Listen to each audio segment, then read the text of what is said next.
నల్గొండ జిల్లాలో ఎట్లా తయారైపోయారంటే ఈ నల్గొండ రెడ్డి లీడర్ల గురించే మాట్లాడుతున్నాను నేను. ఎట్లా తయారైపోయిందంటే అక్కడ ఇంటెలిజెన్స్ ఎస్పీగా కవిత అని ఒక పద్మశాలి బిడ్డ, ఒక ఆమె వాళ్ళ దేవరకొండ అనుకుంటా, ఆమె ఇంకొక ఒక దళిత ఆయన్ని పెళ్లి చేసుకున్నది.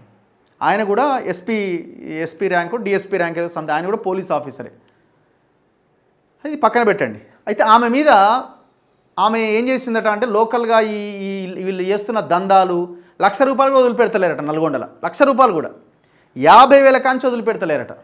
అక్కడున్న మున్సిపల్ చైర్మన్, లేకపోతే అక్కడున్న కాంగ్రెస్ పార్టీ అధ్యక్షుడు కోమటిరెడ్డి వెంకటరెడ్డి, వీళ్ళంతా కలిసి ఆమె ఈ బియ్యంకి సంబంధించిన రిపోర్ట్స్ కూడా ముఖ్యమంత్రికి పంపిందట. అంటే వీళ్ళ ఇంటెలిజెన్స్ అధికారులకి, పై స్థాయి వాళ్ళకి, జిల్లాలో ఏం జరుగుతుందని ఎప్పటికప్పుడు రిపోర్ట్స్ ఇస్తారు కదా. బేసిక్గా ఇంటెలిజెన్స్ ఎస్పీలు ఎక్కడా కూడా వాళ్ళ కరప్షన్కి తావుండదు, వాళ్ళు ఫీల్డ్లోకి రారు, వాళ్ళు అరెస్టు చేసేవాళ్ళు కాదు, లేకపోతే ఇంకేమైనా ఆర్డర్స్ ఇచ్చేవాళ్ళు కూడా కాదు. వాళ్ళు ఎవరో కూడా తెలియదు, మనం ఎవరం కూడా వాళ్ళని వెళ్ళి కలవం. వాళ్ళు ఎంతసేపు బ్యాక్గ్రౌండ్లో ఏం జరుగుతుందన్న దాని విషయంలో రిపోర్ట్స్ ఇస్తుంటారు.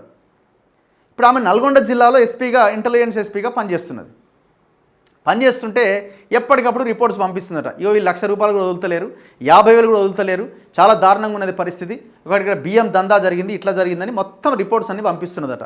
వాళ్ళకి మింగుడు పడతలేదు. ఇప్పుడు పైకి రిపోర్ట్ పోగానే ఏమవుతుంది, అది ముఖ్యమంత్రి టేబుల్ మీదకి వెళ్తుంది. ఏమయ్యా మరి ఇదేంది అని ఆయన అడుగుతాడు, అక్కడున్న మంత్రినో ఎమ్మెల్యేనో ఇంకెవరు. ఇది వాళ్ళకి మింగుడు పడక ఈమెను ఎట్లాగైనా బయటికి పంపించేయాలి అని 1-2 ఛానళ్ళల్లో ఆమె మీద తప్పుడు కథనాలు రాయించి ఇగో పేరు ఊరు లేని ఒక కంప్లైంట్ పెట్టిరు ఆమె మీద. ఇగో పేరు ఊరు లేని కంప్లైంట్, ఇన్ని పేజీల కంప్లైంట్ రాశారు.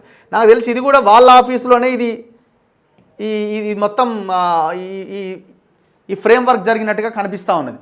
మేము చెప్పిందే శాసనమని ప్రస్తుతం ఇంటెలిజెన్స్లో పనిచేస్తున్న కానిస్టేబుల్ రాజు, కొండల్, వసీం, హెడ్ కానిస్టేబుల్ సైదయ్య ఒక టీమ్గా ఏర్పడి ఇంటెలిజెన్స్ అడిషనల్ ఎస్పీ గంజి కవిత గారు విపరీతమైన అక్రమాలకు, అవినీతికి పాటుపడుతూ సిబ్బందిని వేధించడం జరుగుతుంది.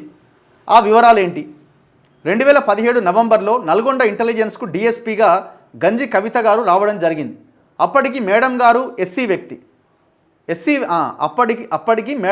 ఎస్సీ వ్యక్తి అయిన చోడగిరి సతీష్ డిఎస్పీని ప్రేమ వివాహం చేసుకోవడం వల్ల కుటుంబం అంతా ఆమెను బహిష్కరించడం జరిగింది. మీకెందుకురా, ఆమె ఎవరిని చేసుకుంటేంది, ఆమెను బహిష్కరించడని మీరు అందులో చెప్పడం ఏంది? ఇది కంప్లైంటా? ఇది కంప్లైంట్లు ఎవడన్నా ఇట్లాంటివి పెడతాడా? ఎవడన్నా ఎవరు బహిష్కరించిరా మీకు చెప్పిర్రా? ఆమెను బహిష్కరించారు, లేకపోతే వాళ్ళతో మాట్లాడతలేరు అని ఏమైనా చెప్పిర్రా మీకు? ఎవడన్నా కంప్లైంట్లో ఏం పెట్టాలా? ఆమె ఏమైనా తప్పు చేస్తే తప్పుల గురించి పెట్టాలా? ప్రేమ వివాహం చేసుకుంది, ఆమెను బహిష్కరించిర్రు అంటే ఆమె క్యారెక్టర్ని, ఆమె మీద దాడి కాదా ఇది?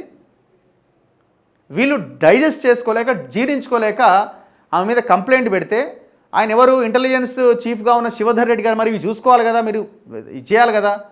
కోమటిరెడ్డి వెంకటరెడ్డి వెళ్ళి డిఎస్పీ ఆయన శివధర్ రెడ్డిని కలుస్తాడు, ఆయన డీజీపీకి ఆఫీస్కి అటాచ్ చేస్తారు. ఏం దారుణం ఇది? ఇప్పుడు ఎవరు బాగాలా? ఆ దందాలకు అన్నీ ఓకే చెప్పి కోమటిరెడ్డి వెంకటరెడ్డి అసలు జనాల్లో ఉంటున్నాడు, జనాల్లోనే తిరుగుతున్నాడు, అసలు ఆయనకు మించిన నాయకుడే లేడని రాయాల, రిపోర్ట్స్ రాసి పంపించాలి. ఎంతకాలం నడుస్తుంది మీ రాజకీయం? నల్గొండ జిల్లాలో మీ రాజకీయం ఎంతకాలం నడుస్తుంది అనుకుంటున్నారు? ఇంకా దగ్గర పడ్డది.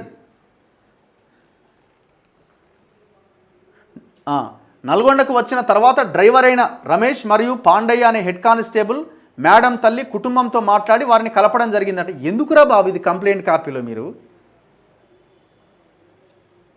అంటే ఏ విధంగా ఆమె మీద దాడి చేస్తూ ఆమెని ఎక్కడి నుంచి పంపించేయాలని ప్లాన్ చేసిన దానికి ఫస్ట్ పేరా ఒక నిదర్శనం. ఆ విధంగా పనిచేస్తూ ప్రమోషన్లు పొంది ప్రస్తుతం నాన్ క్యాడర్ ఎస్పీగా, అదనపు ఎస్పీగా బాధ్యతలు గత 7 సంవత్సరాల నుంచి నిర్వహించడం జరుగుతున్నది. మేడం గారు తన తల్లి మరియు సిబ్బంది అయిన ఏదేదో రాసుకుంటూ వచ్చారు. దీనికి చివరికి ఏం జరగాలి? ఇందులో పేరు ఉండాలి కదా, కింద ఊరు లేదు, పేరు లేదు, ఎవడు కంప్లైంట్ ఇచ్చినా కూడా తెలియదు, చివరికి. సో నేను అడిగిన అసలు ఏంది మీ డిపార్ట్మెంట్లో ఏంటి అని ఒక లోకల్గా అడిగితే is a honest officer, she's a honest officer, ఆమె నిజాయితీగా ఆమె పని చేసుకుంటుంది, ఎక్కడ కూడా ఏ విషయమైనా సరే రిపోర్ట్స్ పర్ఫెక్ట్గా ఇస్తుందట.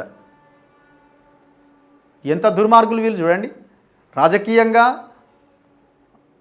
అండ్ ఇంకొకటి అధికారుల అడ్మినిస్ట్రేషన్లో కూడా జీరో. ఇట్లా పర్ఫెక్ట్గా పనిచేసే వాళ్ళ మీద ఈ రకమైన అటాక్ చేస్తూ ఉంటారు. మానుకోండి వెంకటరెడ్డి గారు, ఇది కరెక్ట్ కాదు. ఇది ఫస్ట్ మీరు నిలువరించాల్సింది ఏంటంటే అక్కడ మీ బ్యాచ్ని నిలువరించాలా.